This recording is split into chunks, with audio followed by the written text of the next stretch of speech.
Talk about fright on Halloween night. Trick-or-treating on Halloween night has long been connected to mischief. Kids rush around begging for tricks or treats as they go from house to house. Our house is protected from naughty activities by them since we give them candy. These jokes are generally played for laughs. Even if they don't work, they rarely leave behind lasting harm, though they may leave behind broken eggs, toilet paper streams, or cracked pumpkins in their wake. However, it's also a night where masks and costumes are allowed and even promoted. In neighborhoods, parties are in full swing, and gangs of sly teenagers prowl the streets. And this makes it easier for some people to make money in the worst ways possible from the chaos of the holidays. I found 8 of the spookiest murders that took place on Halloween night. Hello viewers, in this video, we'll tell about 8 disturbing crimes committed on the creepiest night of the year. So, let's begin the video. Number 1. Ronald O'Brien's poisoned pixie sticks. Everybody has grown up with parents who insisted on checking their candy before they were eaten. Furthermore, one father horrifyingly verified the reality of many urban legends, even if the majority of them contain poison or razor blades. Timothy O'Brien, age 8, received a pixie stick from his father Ronald O'Brien after trick-or-treating. Timothy passed away in less than 60 minutes. The cause, cyanide poisoning, was promptly identified by authorities. Ronald was a suspect after his story was changed. He had taken out heavy life insurance policies on his children and was found to be deeply in debt by the police. They discovered that all of the kids had received pixie sticks laced with cyanide, but only Timothy had actually eaten the candy after testing it. Ronald was put to death in 1984. Number 2. The murders of Ronald Sisman and Elizabeth Platzman. Ronald Sisman and Elizabeth Platzman were killed in their Chelsea residence in the early hours of October 31, 1981. The couple was brutally abused, and the residence was robbed before they were executed style shot. Before they could investigate further, a jail informant revealed to authorities that one of the other prisoners had planned the crime weeks in advance. The prisoner, infamous David Berkowitz, the son of Sam Killer. There had been rumors that Berkowitz belonged to a satanic group.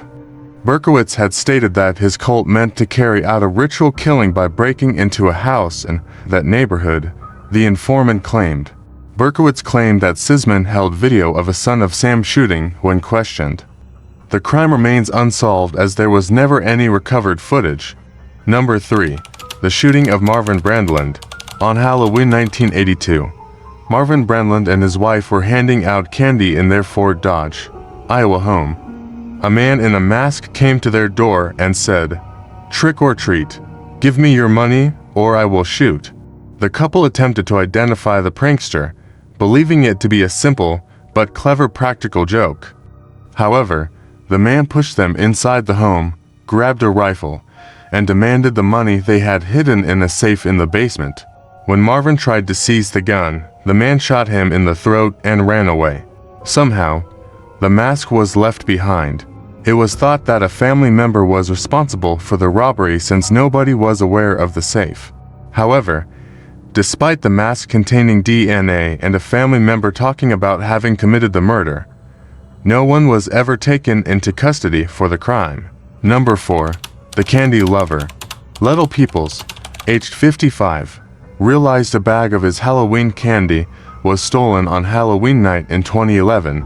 The couple started fighting after he accused Maria Adams, his girlfriend, of taking it personally. Dishes were thrown at one point, and Peoples' eye was cut. Peoples grabbed a knife as the argument got more heated and repeatedly stabbed Adams with numerous steak knives. He maintained throughout that the fight and attack were caused by a missing candy bag. He received a 30-year prison sentence since the legal system was not very compassionate. Number 5. The trick-or-treat murder. In 1957, Peter Fabiano was woken up in his Los Angeles home by a late-night trick-or-treater. He got shot in the chest when he complained about the late hour. The gunman had left by the time his wife Betty arrived on the porch. Once the murder weapon was discovered in a storage locker, police pursued the suspect to North Hollywood. They tracked it down to Goldine Pizer, who acknowledged shooting Fabiano at the request of Joan Rabel, another lady. Rabel was enamored with Fabiano's wife and convinced Pizer he was cruel and abusive. There was never any proof of the rumors that Betty and Rabel had an affair. Pizer and Rabel received 5-year prison terms. Number 6. Tricks inside the treats. As everyone knows, there are those who take the trick much more seriously than the treat. Usually, these pranksters are teenagers and kids. But on Halloween night in 1959, Dennis William V. Shine decided to give out tricks with his treats. The secret: Shine purchased laxatives coated in candy and distributed them to about 450 extremely unfortunate trick-or-treaters. Despite the fact that laxatives are not fatal, 30 of the kids did in fact eat the candy and were extremely ill. Authorities were able to narrow the cause of the illnesses and track the laxatives back to Shine. He was accused with a number of crimes, including unlawful distribution of drugs and outrage of public decency. He never explained why he was giving out the laxatives. Number 7. Murderous Pastor John Douglas White. In the early hours of October 31, 2012, former Pastor John Douglas White crept into the home of his 24-year-old Rebecca Gay with nefarious intentions. It has been stated that he had been watching movies on necrophilia and had grown more fixated with his neighbor. White hit Gay in the head with a mallet and strangled her with zip ties before undressing her. Allegedly, he didn't go through with his plan, but only because he physically couldn't, so he disposed of the body. Sadly, Gay was in the trailer with her son, who was 3 years old. The whole time, stranger things happened. Number 8. The Chainsaw Prankster. Every year, a few people go a little too far in their Halloween decorations. Everybody is familiar with the homes.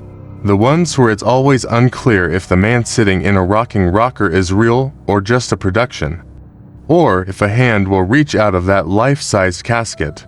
When Frank Alba chose to hide in the bushes on Halloween 2011 while wearing a bleeding shirt and a genuine chainsaw, he took this to a whole new level. He knew he was right in the line of children returning from trick-or-treating, and sure enough, a group passed by shortly after. The kids screamed as Alba jumped from the bushes and started the chainsaw. Sadly, 12-year-old Leslie Garcia got hit by a car after running into a busy road. The girl suffered from trauma and long-term disabilities, so the family filed a lawsuit.